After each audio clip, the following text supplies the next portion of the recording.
The drop links connect the sway bar, blue arrow, to the wheel carrier, red arrow.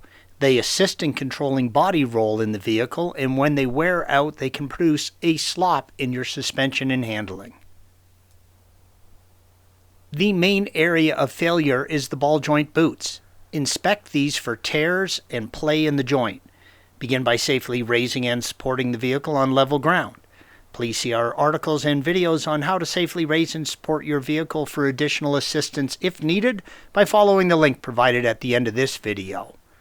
Use a T30 torque to prevent the threaded link from turning and a 16mm wrench to remove the old nut. Always replace this nut. The upper mounting point on the wheel carrier is beside the tow arm, red arrow. It is partially hidden behind the rotor and dust shield, but can be removed without removing anything else. I have removed the rotor and shield only to give a better picture of the mounting hardware, red arrow. A T30 torque and an 18mm wrench will easily fit with the rotor and shield in place.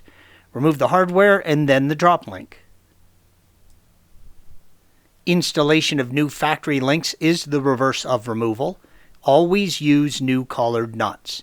Torque the drop link to sway bar to 40 Newton meters or 30 foot-pounds and then an additional 30 degrees.